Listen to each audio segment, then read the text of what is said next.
पलायन आयोग की रिपोर्ट ने एक बार फिर उत्तराखंड के सरकारी स्कूलों की पोल खोल दी है।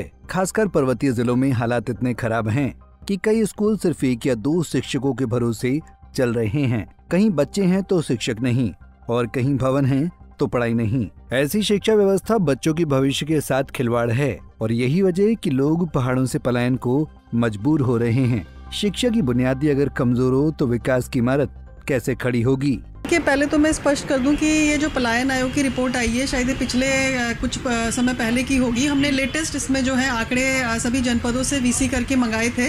तो भी वर्तमान में स्थिति ये है कि मात्र 97 ऐसे प्राथमिक विद्यालय चिन्हित हुए हैं जहां पे वर्तमान में कोई टीचर नहीं पाया गया, लेकिन वहां पे हमने व्यवस्था करी है। जो वहां के आसपास का कोई विद्यालय है वहां से टीचर्स को कार्य किया है।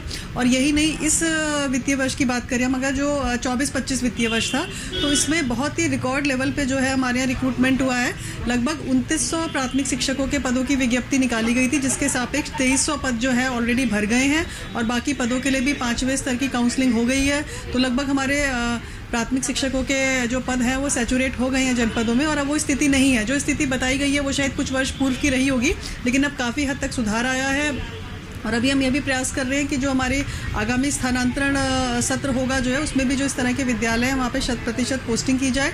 किंतु वास्तविकता ये है कि कोई भी विद्यालय ऐसा नहीं है जहाँ वर्तमान में टीचर ना हो, भले ही उस पद के सापेक्ष वहाँ पे पोस्टिंग ना हो, लेकिन व्यवस्था में वहाँ पे किसी न किसी का कार्योजन किया गया है वहाँ पे। और जहाँ पे ये स्थिति वहाँ पे जहाँ बच्चे बहुत कम है, जैसे हमारे कुछ विद्यालय ऐसे भी हैं जहाँ छात्र संख्या 2 है, 2, 3, 4 इस तरह से है, तो वहाँ पे भी व्यवस्था में कम से कम एक टीचर जो है वो रखा गया है। शिक्षा विभाग की माने तो आने वाले समय में शिक्षकों की नियुक्ति के साथ साथ दूरस्थ क्षेत्रों में सेवाएं दे रहे शिक्षकों को प्रोत्साहन देने की नीति पर भी काम हो रहा है। हालांकि ये सब घोषणाएं कब तक जमीन पर उतरेंगी, ये सवाल अब भी कायम है। देहरादून से आशीष रमोला की रिपोर्ट।